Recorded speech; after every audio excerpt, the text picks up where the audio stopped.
सभी को नमस्कार। दोस्तों, सबसे पहले आप ये निफ्टी का चार्ट देख रहे हैं और निफ्टी जो बंद हुआ है वो 25,050 के आसपास बंद हुआ है।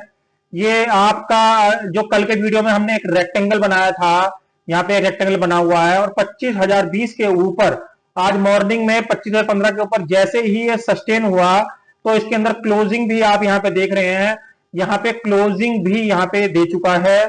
तो इसका जो एक रेक्टेंगल का जो टारगेट था, जो मैंने आपको कल भी बताया था, ये करीबन 170 पॉइंट का, अगर मैं यहां से लेकर यहां तक के टारगेट की बात करूं तो जो टारगेट आ रहा है आप यहां पे देख रहे हैं, ये करीबन 166 पॉइंट यानी 170 पॉइंट का टारगेट है। यानी कहां से 166 पॉइंट?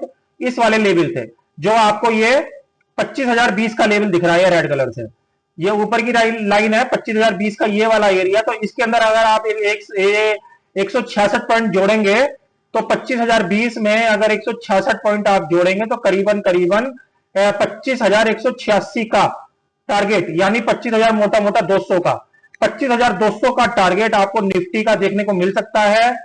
कल निफ्टी की एक्सपायरी भी है, तो बहुत ज्यादा चांसेस हैं निफ्टी या तो गैप अप खुले और या नॉर्मल प्राइस एक्शन वाले केस में भी वो इस वाले एरिया तक टच कर सकता है। इस तरीके से स्टॉप लॉस की बात करें, अगर हम स्टॉप लॉस की बात करें इस वाले पैटर्न की, जो यहां पैटर्न बना हुआ है, तो क्योंकि कई बार ब्रेकआउट फेल हो जाता है, जैसे इसने इस वाले एरिया को क्या कर रखा है, ब्रेकआउट दे रखा है अभी के हिसाब से।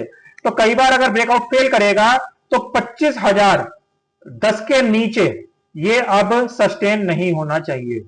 25,010 के नीचे, मोटा मोटा 25,000 भी मान सकते हैं कि 25,000 के नीचे सस्टेन नहीं होना चाहिए। स्पाइक वाले केस में इस तरीके से टच कर सकता है, किसी भी प्राइस एक्शन वाले केस में 25,000 तक टच कर सकता है, मगर टच करके फिर दोबारा इस तरीके से वापस मुड़ के 25,200 की तरफ उसको शिफ्ट हो जाना चाहिए। और अगर 25,000 के नीचे सस्टेन करता है तो फिर इसका मतलब ये वाला ब्रेकआउट यहाँ पे फेल हो रहा है। तो कुल मिला के 25,000 का सस्टेन बेसिस पे यहां हम एक एसएल रखेंगे और 25,200 तक के टारगेट रखेंगे, फिलहाल जो करंट का जो पैटर्न अभी बंद हुआ है। तो निफ्टी जो बंद हुआ है वो 25,050 के आसपास बंद हुआ है और ये सेंसेक्स का चार्ट है। सेंसेक्स के अंदर भी सेम इसी तरीके का एक रेक्टेंगल यहां पे अगर हम इस तरीके से मार्क कर लें तो इसकी भी एक रेंज जो थी निकल के आ रही है। इसकी रेंज थी करीबन 550 पॉइंट की। तो ये जो ऊपर का लेवल है, ये ऊपर का लेवल था 81,750। 81,750 के ऊपर यहां पे सस्टेन ये बंद हो गया है और 81,857 के आसपास बंद हुआ है।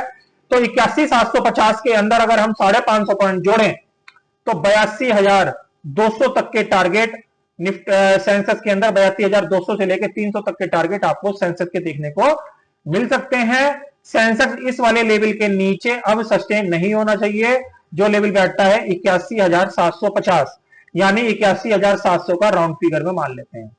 तो 81,700 का यहां पे एसएल रहेगा और 82,300 400 के एसएल रहेंगे। और यदि बाजार जो मैंने यहां पे एसएल दिए हैं इसके नीचे किसी भी कारणवश गैप डाउन हो जाता है तो हम ये मान के चलेंगे इसने ब्रेकआउट यहां पे फेल करने की कोशिश करी है। बट करंट मार्केट प्राइस और करंट मार्केट प्राइस एक्शन के हिसाब से इसके अंदर अभी तेजी का ही ट्रेंड रहेगा, जिस तरीके से आज निफ्टी और सेंसेक्स के अंदर ब्रेकआउट और सस्टेन देखने को मिला है। तो आशा करता हूं ये जो यूजफुल कंटेंट, यूजफुल जो है लेवल मैंने आज के वीडियो में आपके साथ डिस्कस किए, ये कल के ट्रेडिंग सेशन में कहीं ना कहीं आपके काम आएंगे। ऐसे ही यूजफुल वीडियो के साथ मैं कल के वीडियो में फिर मिलूंगा। तब तक के लिए ओम नमो भगवते वासुदेवाय नमः।